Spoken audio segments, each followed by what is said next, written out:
लिख देते हैं यहाँ पे आप परिमेय संख्याओं का घटाना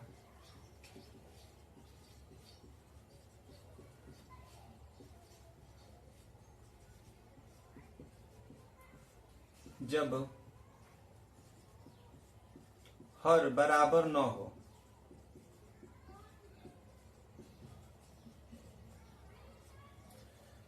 ऐसे कंडीशन में, ऐसी स्थिति में हमने आपको बताया था कि जब हमारा हर बराबर नहीं होता है तो हम हर का एलसीएम लेके सवाल को हल करते हैं। जैसे ऋण 15/13 में से घटा देना है हम लोग को 4/26 को। तो हमने बताया था इसकी दो विधियां हैं, या तो सीधे 13 और 26 का लॉसअप पर लेके मान को हल कर लिया जाए। चलिए दोनों विधियों से हम इसको देख लेते हैं। इसी को दो भागों में बांट दे रहे हैं, दोनों विधियां को अलग अलग स्थिति में देख ले रहे हैं। 13 और 26 इसका लॉसअप अभी निकालने का सबसे बढ़िया तरीका है कि अगर 13 का पहाड़ा पढ़ने पर 26 आ जा रहा है तो इसका मतलब कि जो सबसे अधिकतम मान होगा वही उसका लॉसअप होगा। तो 13 और 26 में 13 का पहाड़ा पढ़ने पर 26 आ जा रहा है तो ये 26 ही क्या होगा आपका लॉसअप होगा। अन्यथा आप स्थिति में भी देख सकते हैं 13 और 26 का लॉसअप आपका हो गया। पहले 2 से कटा लेंगे, ये 13 उतर जाएगा, फिर 13 होगा ही, फिर 13 से एक बार ये भी एक बार ये भी, यानी 13 दूनी का 26, तो 26 ले लेंगे एक बार इस तरह।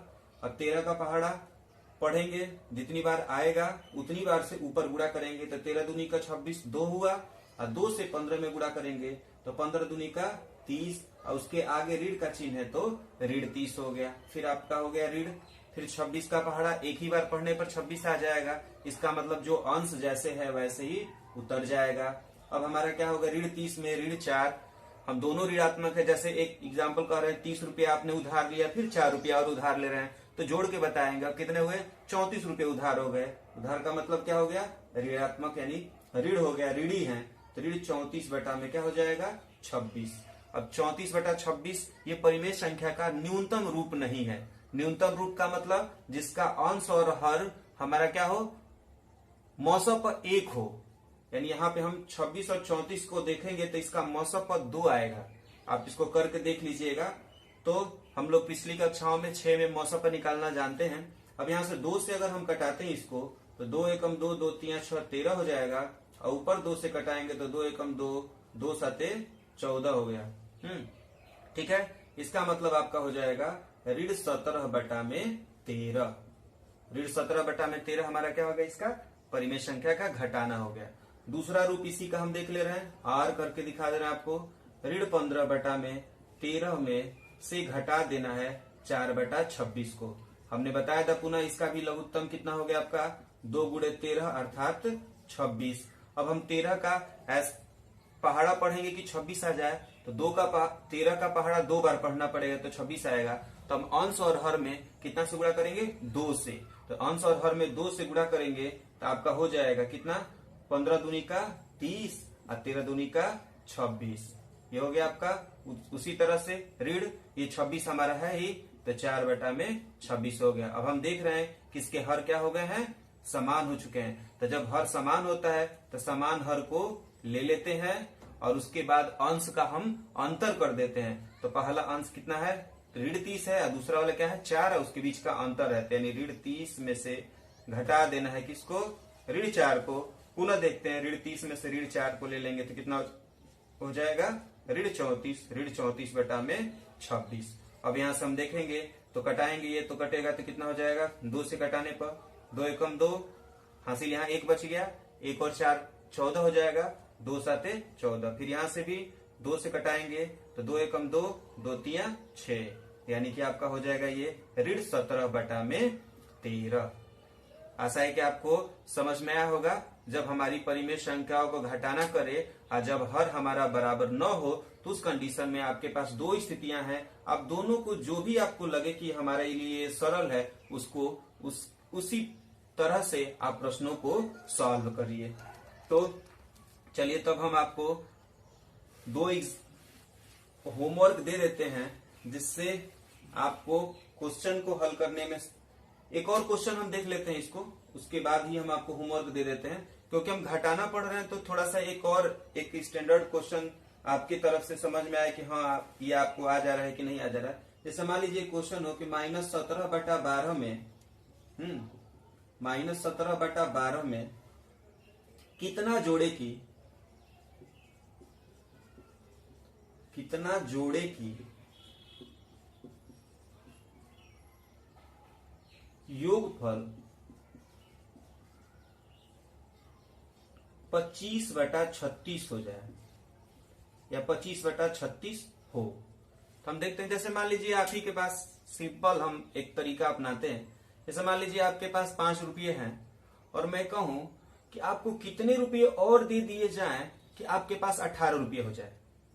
बात समझिएगा, मैं आपसे कहा कि आपके पास 5 रुपये हैं, आपको और मैं कितना रुपया दे दूं। मान लीजिए कि वो रुपया ए है, कितना दे दूं कि आपके पास 18 रुपया हो जाए। तो आप सीधे सीधे बोल देंगे कितना, 13। तो कैसे 13 निकाला आपने?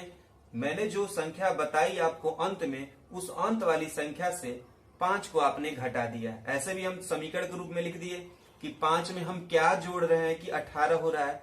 तो a बराबर क्या हो जाएगा, हम a बराबर 5 को हम पक्षांतर करके दाहिने तरफ ले जाएंगे तो चिन्ह हमारा बदल जाता है।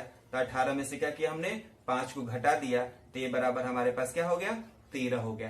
तो ठीक उसी तरह से हम यहाँ पे इस प्रश्न को देखते हैं कि ऋण 7/12 में कितना जोड़े की योगफल 25/36 हो जाए। इसका मतलब कि अगर हम इस 5 की जगह पे देखें तो ऋण 7/12 है और a आपका क्या है, वो परिमेय संख्या है। उस परिमेय संख्या को जोड़ने पर कितना आ रहा है, 25/36 आ रहा है। तो हम अब 5 की जगह पे हम क्या लिखे हैं, ऋण 7/12, तो उससे हमें किधर पक्षांतर करना पड़ेगा, दाहिने तरफ। तो अब वो किस में से घटेगा, 25/36 से। इसका मतलब हम इस प्रश्न को सॉल्व करेंगे तो ये हो जाएगा हमारा, यानी आप कभी भी देखिएगा जब आपसे कोई पूछ दे कि कोई भी आपके पास संख्या है और उसमें क्या जोड़ा जाए कि योगफल अगला है, तो उस अगले वाले में से पहले वाले पद को घटा देते हैं। हमेशा हमें ध्यान रखना चाहिए।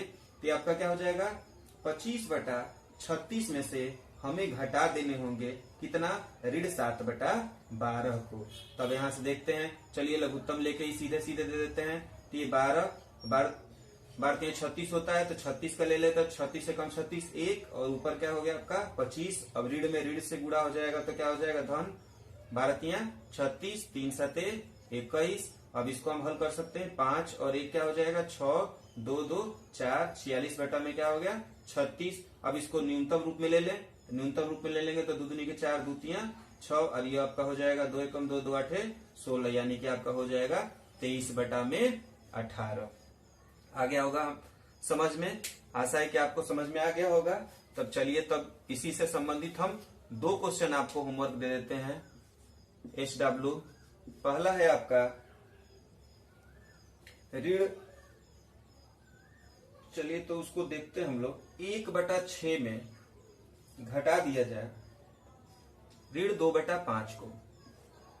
और एक दूसरा क्वेश्चन हम दे देते हैं कि 6/7 में कितना जोड़े की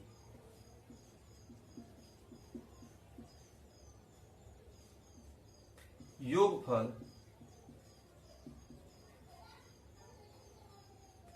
ऋण 2/9 हो। आशा है कि आप इस प्रश्नों को सॉल्व कर लेंगे। अगले वीडियो में हम लोग परिमेय संख्याओं के घटाना का प्रगुण पढ़ेंगे। तब तक के लिए धन्यवाद।